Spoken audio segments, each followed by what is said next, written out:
Can't the UN save us? Wouldn't that be good? But no. It's a bit like the old companies, you know. If the UN was going to save us, it would have saved us by now. If old companies were going to save us, they would have saved us by now, right? And so what that says to me is that it's not the institutions that are the issue, it's us that are the issue. Yeah, that it's people. I mean, we always say it's the UN, or it's the stupid government, or it's bad corporations, or it's stupid activism, or whatever. Yeah. We kind of forget that that's just people, and that the organisational form of people isn't so important. It's the attitude that we take as people, which is what drives the change.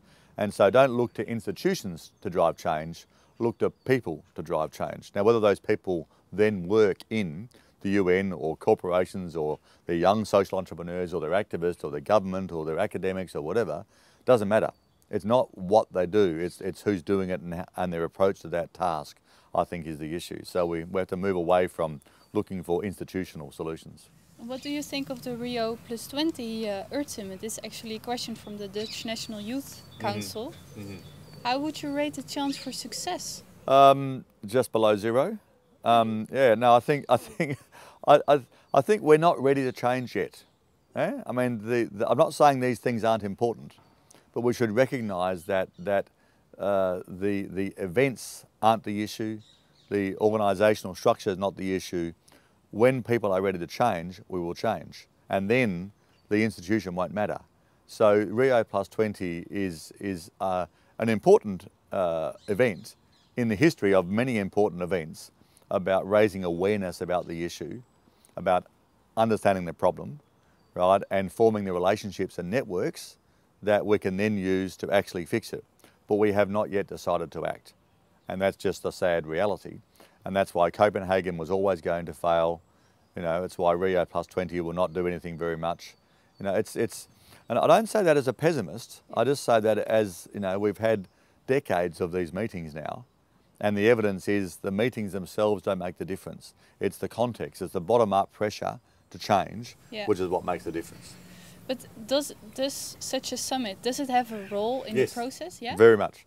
So it has a very important role because we're learning how to behave as a single civilization. Yeah? And that's a big task. I mean, we must remember we've only been doing that since the UN was formed. You know, that was the first time we really started to think about acting as a planet rather than acting as nations.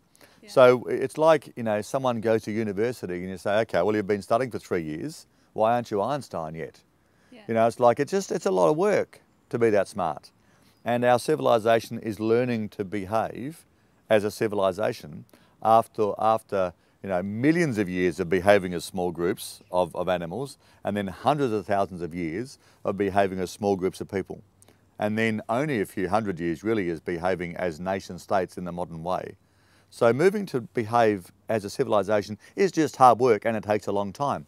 So every one of these meetings is an important training exercise. We're kind of moving to the point where we're ready to act.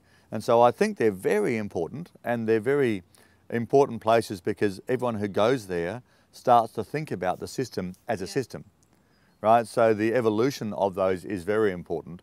I'm just being realistic about what they will achieve given where we are in history at this time.